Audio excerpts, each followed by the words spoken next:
Students, we are live now. Welcome to SIS online classes. I am Ankit Bhatt and I am going to continue with chapter number 7, weather, climate and adaptations of animals to climate. Okay, students, last class discuss हो चुकी थी और इसका weather reports का जो activity थी वो मैंने तैयार करना आपको सिखाया था और इससे रिलेटेड मैंने कहा था इस शीट को कंप्लीट कर लेना। तो मोस्टली सभी स्टूडेंट्स ने सही आंसर्स दिया है बेटा इसका। Okay, so humidity and rainfall topic, today's topic is humidity and rainfall. Start करते हैं। Okay, so humidity is the amount of water vapour in the air. Humidity क्या होता है? प्रेजेंस बताता है कि एयर में कितनी ड्राइनेस है या कितना मॉइस्चर है। ठीक है, ये मॉइस्चर के लेवल को इंडिकेट करता है। ठीक है, अगर मॉइस्चर मतलब वाटर ड्रॉपलेट्स एयर में ज़्यादा प्रेजेंट्स हैं, ठीक है, ज़्यादा परसेंटेज में प्रेजेंट हैं, तो बोलें कि ह्यूमिडिटी बहुत ज़्यादा है। और अगर ये लेवल कम होगा तो बोलेंगे ह्यूमिडिटी कम है। ठीक है, so humidity is the amount of water vapour in the air. Humidity is the amount of water vapour in the air. Water vapour तो पता ही होगा ना, वाटर ड्रॉप। ठीक है, सो एयर में उसके अमाउंट को इंडिकेट करता है क्या? Humidity. The more the moisture content in the air, जितना ज़्यादा मॉइस्चर एयर में कंटेंट होगा, हायर इज़ द ह्यूमिडिटी। अभी मैंने क्या बोला, यही बात बोला ना, उसकी ह्यूमिडिटी उतनी ज़्यादा होगी। Humidity is usually measured as relative humidity. ठीक है, ह्यूमिडिटी को यूजली मेजर्ड किया जाता है रिलेटिव ह्यूमिडिटी से। Relative humidity is the amount of water vapour present in air. Relative humidity जो होता है is the amount of water vapour present in air. ठीक है, कि कितना वाटर वेपर एयर में प्रेजेंट है, कितने अमाउंट में। ठीक है, रेनफॉल हैपेंस जब रेनफॉल होगी, और ये मोस्टली क्या होता है, जो आजकल सीज़न चल रहा है ना, देखिए इसमें बहुत सब बॉडी क्या होती है, पचपचाती है। ठीक है, वो किसकी वजह से हो रहा है? क्योंकि एयर में मॉइस्चर मींस ह्यूमिडिटी इंक्रीज़ हो चुकी है। ठीक है, वाटर वेपर ज़्यादा मात्रा में प्रेजेंट है। ठीक है, सो रेनफॉल हैपेंस जब बरसात होती है, when the relative humidity is 100%। जो रिलेटिव डेंसिटी होती है वो 100% होती है। ठीक है, humans are very sensitive to humidity as the skin needs air to get rid of moisture. ठीक है, humans are very sensitive. Humans क्या होता है? बहुत सेंसिटिव होता है टू ह्यूमिडिटी से।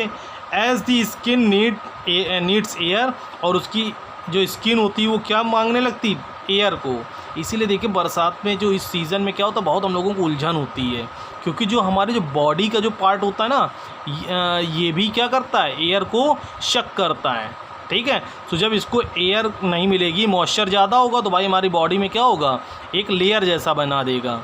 ठीक है, वाटर हमारी बॉडी पे आ जाएगा। जब वाटर हो जाएगा तो एयर पास नहीं हो पाती है, तो हमें क्या होती? उलझन होती बेटा, इसीलिए। ठीक है, humans are very sensitive to humidity as the skin needs air, okay, to get rid of moisture.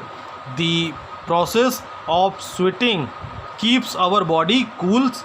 जो प्रोसेस होती है स्वेटिंग्स की, वो हमारी बॉडी को कूल बनाए रखता है। एंड मेंटेन्स इट्स टेम्परेचर, और हमारी बॉडी के टेम्परेचर को क्या करता है? मेंटेन रखता है। जो हमारे बॉडी से पसीना निकलता है, स्वेटिंग। ठीक है, when the relative humidity is high, sweat does not evaporate into the air. वो जो पसीना है वो इवेपरेट नहीं हो पाता एयर में। ठीक है, as a result we feel much hotter than the actual temperature. हमको टेम्परेचर से ज़्यादा गर्मी महसूस होने लगती है। If the relative humidity is low, जब रिलेटिव ह्यूमिडिटी लो होगी, वी फील मच कूलर, हमको ठंडा महसूस होगा। Than the actual temperature, because our sweat evaporate easily, क्योंकि हमारा ज़्यादा से ज़्यादा जो पसीना है वो जो टेम्परेचर में की वजह से इवेपरेट्स हो जाता है। और हमको ठंडा महसूस होता है, ठीक है, क्योंकि हमको जितनी नीड होती है स्वेटिंग की बस उतना रुकता है, बाकी सब इवेपोरेट होता रहता है प्रोसेस में। दस कूलिंग अस ऑफ, ठीक है cooling us off people tend to feel most comfortable at a relative humidity of about 45%। जब हमारी बॉडी की जो ह्यूमिडिटी है वो 45% होगी तो हमको बहुत अच्छा फील होगा। Okay, hygrometer are instrument used for measuring humidity को मेज़र करने के लिए कौन से इंस्ट्रूमेंट का यूज़ किया जाता है? हाइग्रोमीटर का।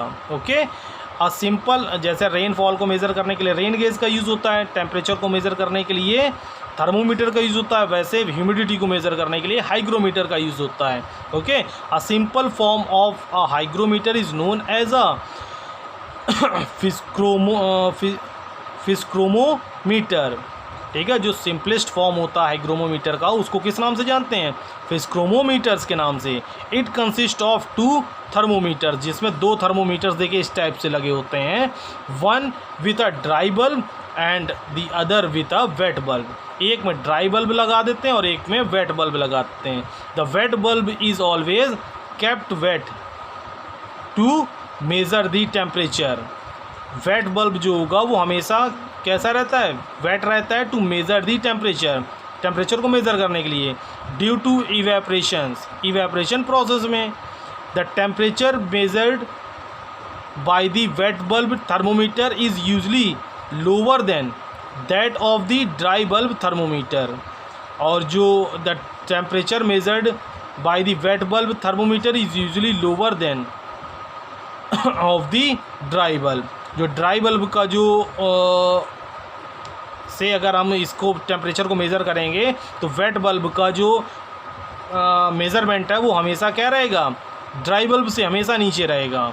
The temperature measured by weight bulb, जो जब टेम्परेचर मेज़र करते हैं वेट बल्ब के through, is usually lower than, वो हमेशा यूजली लोअर ही रहता है किसके कंपेरिजन में? That of the dry bulb thermometer. Okay, relative humidity is computed from the optimum temperature as shown by the dry bulb. Okay, relative humidity जो computed होती है, मतलब जहाँ रीडिंग हम लोग लेते हैं फ्रॉम द ऑप्टिमम थर्मोमीटर्स के through as shown by the dry bulb, और जो ड्राई बल्ब थर्मोमीटर्स में शो होता है। And the difference in temperatures as shown by the wet bulb and dry bulb thermometer. और फिर जो रीडिंग आती है वेट बल्ब और ड्राई बल्ब की, उसका क्या कर लेते हैं? डिफरेंस निकाल लेते हैं। भाई अगर जितना ये तो ड्राइनेस बताएगा और वो वेट का टेम्परेचर शो करेगा, ठीक है, तो जो इसके बीच का डिफरेंस होगा वही किसको रिप्रेजेंट करेगा? ह्यूमिडिटी को। तो इसको बहुत अच्छे से रीड करेंगे तो आपको सारी बातें क्या हो जाएंगी? क्लियर हो जाएंगी। ओके, सो आज वीडियो यहीं क्लोज करते हैं। Bye, take care.